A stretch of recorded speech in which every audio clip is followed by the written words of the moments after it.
ಜೈ ಭೀಮ್ ಬಂಧುಗಳೇ, ನನ್ನ ಹೆಸರು ಅಣ್ಣಯ್ಯ ಅಂತ ಹೇಳ್ಬಿಟ್ಟು ಜೈ ಭೀಮ್ ಕರ್ನಾಟಕ ಸಂಘಟನೆಯ ರಾಜ್ಯಾಧ್ಯಕ್ಷ ಸಂಸ್ಥಾಪಕರು.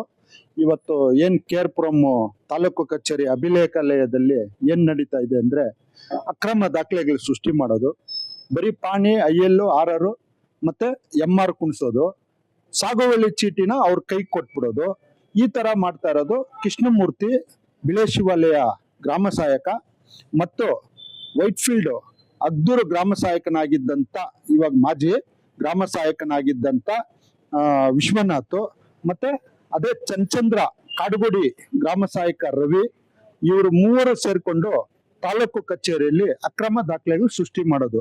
ಬಂಧುಗಳೇ, ನಾನಿವತ್ತು ಹೇಳೋದಕ್ಕೆ ನನ್ನ ಹತ್ರ ದಾಖಲೆ ಇದೆ, ಗ್ರಾಮಗಳು ಹೇಳ್ತೀನಿ, ಯಾಕಂದ್ರೆ ಸರ್ವೆ ನಂಬರ್ಗಳು ಜಾಸ್ತಿ ಇರೋದ್ರಿಂದ ಅವ್ರು ಯಾವ್ಯಾವ ಗ್ರಾಮದಲ್ಲಿ ಮಾಡಿದ್ದಾರೆ ಅಂತ ಹೇಳ್ಬಿಟ್ಟು ನಾನು ಗ್ರಾಮದ ಹೆಸರು ಹೇಳ್ತೀನಿ, ಅದಕ್ಕೆ ನಾನು ದಾಖಲೆ ಕೊಡಕ್ ರೆಡಿ ಇದ್ದೀನಿ.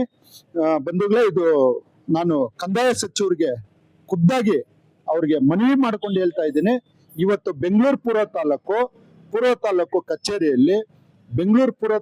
ಕಚೇರಿಯಲ್ಲಿ ಸುಮಾರು 500ರಿಂದ 1000 ಎಕರೆಯಷ್ಟು ಅಕ್ರಮ ದಾಖಲೆಗಳು ಸೃಷ್ಟಿ ಮಾಡಿದ್ದಾರೆ.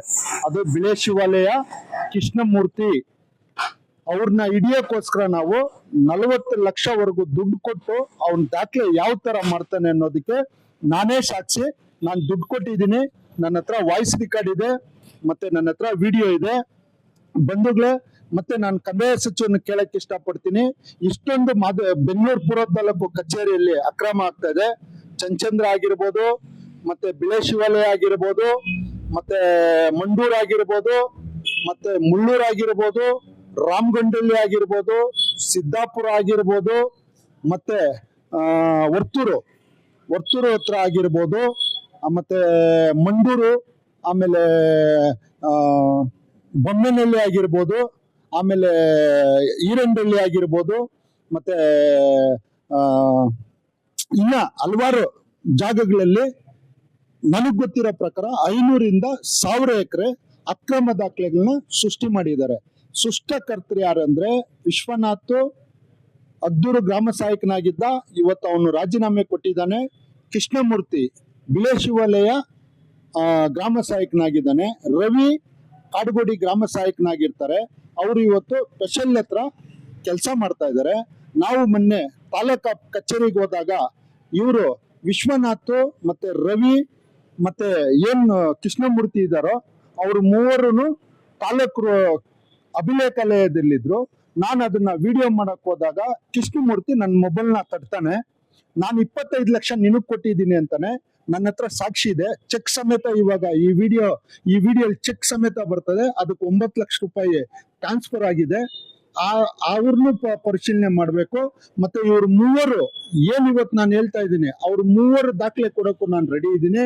ಮತ್ತೆ ಅವನು TC ಕೂಡ SLCದು ಮತ್ತೆ ಸೆಕೆಂಡ್ PUದು TC ಮಾರ್ಕ್ಸ್ ಕಾರ್ಡ್ ಕೂಡ ಅಕ್ರಮ ಮಾಡಿದ್ದಾನೆ.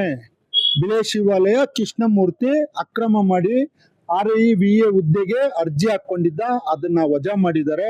ಅದು ಕೂಡ ನಾವು ಸಾಕ್ಷಿ ಸಮೇತ ಕೊಡ್ತೀರಿ. ಬಿಳೇಶಿವಾಲಯದಲ್ಲಿ ಗಂಡ ಎಂತಿ ಚಿಕ್ಕಂತಿಗೆ ಇವರು ಅಕ್ರಮ ದಾಖಲೆ ಸೃಷ್ಟಿ ಮಾಡಿದ್ದಾನೆ. ದೊಡ್ಡಂತಿಗೆ 30 ಗುಂಟೆ, ಚಿಕ್ಕಂತಿಗೆ 20 ಗುಂಟೆ, ಗಂಡನಿಗೆ 1 ಎಕರೆ. ಒಂದೇ ದಿನ ಈ 3 ಜನಕ್ಕೂ ಗ್ರಾಂಟ್ ಆಗಿದೆ. ಅದು ದಾಖಲೆ ನಾವು ಕೊಡ್ತೀರಿ.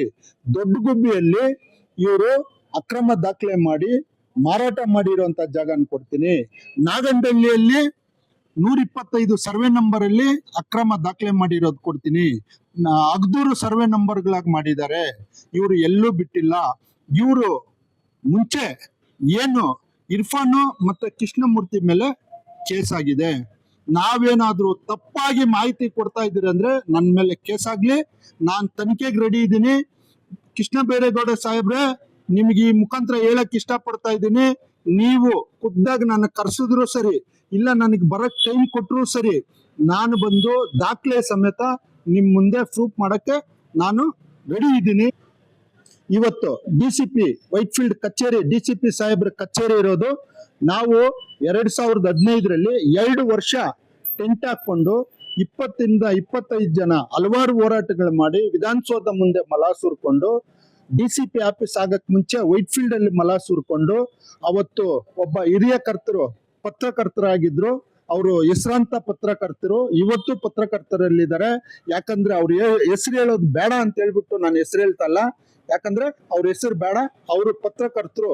ನಾನು ಬಡವ್ರಿಗೆ ಮಾಡಬೇಕು ಅಂದಾಗ ನನ್ಗೊಂದು ಫೋನ್ ಬಂತು. ನಾನು ಯಾರಪ್ಪ ಫೋನು ಅಂತ ತೆಗ್ದಿದ ತಕ್ಷಣ, ನಾನಪ್ಪ ಪತ್ರಕರ್ತರು ಇಂಥ ಹೆಸರವರು ಅಂದ್ರು. ಸರ್ ಹೇಳಿ ಸರ್, ಏನ್ ಸರ್ ಅಂದೆ.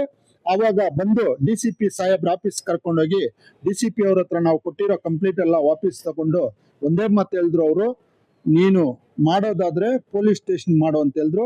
ಅವ್ರ ಹಿರಿಯರಿಗೆ ಪತ್ರಕರ್ತರವರು ಸುಮಾರು 40 ವರ್ಷಗಳಿಂದ ಪತ್ರಕರ್ತದಲ್ಲಿ ಇವತ್ತು ಇದ್ದಾರೆ. ಅವ್ರ ಮಾತಿಗೆ ಬೆಲೆ ಕೊಟ್ಟು 2 ವರ್ಷ ಟೆಂಟ್ ಹಾಕೊಂಡು ಗುಡಿಸ್ಲಾಕೊಂಡು ಕಾದು, ಅದು ಯಾರ ಮೇಲೆ ಗೆದ್ದಿರೋದು ಗೊತ್ತಾ ಬಂಧುಗಳೇ? ಪ್ರೆಸ್ಟೀಜ್ ಗ್ರೂಪ್ ಮೇಲೆ. ಇತಿಹಾಸ ಅಂದ್ರೆ ನಮ್ದೇ ಅದು ಇತಿಹಾಸ. ಅದು ಆ ಪತ್ರಕರ್ತರಿಗೆ ಸೇರ್ಬೇಕಾಯ್ತು. 2 ವರ್ಷದಿಂದ ನಾವು ಟೆಂಟ್ ಹಾಕೊಂಡು ಕೂತು ಗೆದ್ದು ಮಾಡಿದಿರಿ. ನಾವು ಜಾಗ ಉಳಿಸಿದಿರಿ. ಇವತ್ತು ಅದೇ ಪತ್ರಕರ್ತರು ಓಫ್ರಾಮ್ ಸರ್ಕಲ್ ಅಲ್ಲಿ ಬಸ್ ಸ್ಟ್ಯಾಂಡ್ಗೆ ಅಂತ ಹೇಳ್ಬಿಟ್ಟು ಮಾಡಪ್ಪ ಅಂತ ಹೇಳಿದ್ದಾರೆ. ಅದನ್ನು ಮಾಡ್ತಾ ಇದ್ದೀನಿ. ಅಂಬೇಡ್ಕರ್ ಭವನಕ್ಕೆ ಮಾಡಂದ್ರು. ಆ ಪತ್ರಕರ್ತರು ಹಿರಿಯರು ಅವರು ಇವತ್ತು ಒಂದು 15 ಎಕರೆವರೆಗೂ ಸರ್ಕಾರಿ ಜಾಗನ ಸ್ವಂತವಾಗಿ ಅವರೇ ಹೋರಾಟ ಮಾಡಿ ಉಳಿಸಿ ಇವತ್ತು ತಾಲೂಕು ಕಚೇರಿಗೆ ಹಾಕುವಂತ ಜಾಗನ ಉಳಿಸ್ಕೊಟ್ಟಿದ್ದಾರೆ. ಬಂಧುಗಳೇ, ನಮ್ಮಲ್ಲಿ ಏನಾದ್ರೂ ತಪ್ಪಿದ್ರೆ, ನಮ್ಮಲ್ಲಿ ಏನಾದ್ರೂ ಕರಪ್ಷನ್ಸ್ ಇದ್ರೆ ಯಾವ ತನಿಖೆಗೆ ಬೇಕಾದ್ರೂ ರೆಡಿ ಆಗ್ತೀನಿ ನಾನು. ಆದ್ರೆ ಇದು ಏನ್ ಇವತ್ತು ಅಕ್ರಮ ದಾಖಲೆಗೆ ಸೃಷ್ಟಿಯಾಗಿದೋ ಅದು CBI ತನಿಖೆ ಆಗ್ಬೇಕು, ಇಲ್ಲ NIA ತನಿಖೆ ಆಗ್ಬೇಕು. ನಾವು ದಾಖಲೆ ಕೊಡಕ್ ರೆಡಿ ಇದೀರಿ ಅಂತ ಹೇಳಕ್ಕೆ ಇಷ್ಟಪಡ್ತೀನಿ. ಮಾನ್ಯ ಜಿಲ್ಲಾಧಿಕಾರಿಗಳಾದಂತ ಅಂದಿನ ಡಾಕ್ಟರ್ ಅಶ್ವಥ್ ಸರ್ ಅವರು ಅವತ್ತು ನಮ್ಮನ್ನ ಕರೆಸಿ ನಮ್ಗೆ ನ್ಯಾಯ ದೊರಕಿಸ್ಕೊಟ್ರು. ಅದರಲ್ಲೂ ಆ ಸಂದರ್ಭದಲ್ಲಿ ನಮ್ಮ MLA ಆಗಿದ್ದಂತ ಮಿನಿಸ್ಟರ್ ಸಹ ಆಗಿದ್ರು. ಆ ಟೈಮಲ್ಲಿ ಅವರು ಕರೆದು ಪೊಲೀಸ್ ಸ್ಟೇಷನ್ ಮಾಡಿ ಅಂತ ನಮ್ಮ ಅರವಿಂದ್ ನಿಂಬೋಳಿ ಸಾಹೇಬ್ರು ಅವತ್ತು DC ಸಾಹೇಬ್ರಿಗೂ ಮನವರಿಕೆ ಮಾಡಿಕೊಟ್ರು. ಅದರಿಂದ ನಮಗೆ ಆ ಸ್ಟೇಷನು ಮತ್ತೆ DCP ಆಫೀಸು ಎಲ್ಲ ಆಗಿದೆ ಬಂಧುಗಳೇ. ಇದು ತನಿಖೆ ಮಾತ್ರ CBI ಇಂದ ಆಗ್ಬೇಕು, ಮತ್ತೆ NIA ಇಂದನೇ ತನಿಖೆ ಆಗ್ಬೇಕು ಅಂತ ನಾನು ಕಂದಾಯ ಸಚಿವರಲ್ಲಿ ಬೇಡ್ಕೊಂತೀನಿ.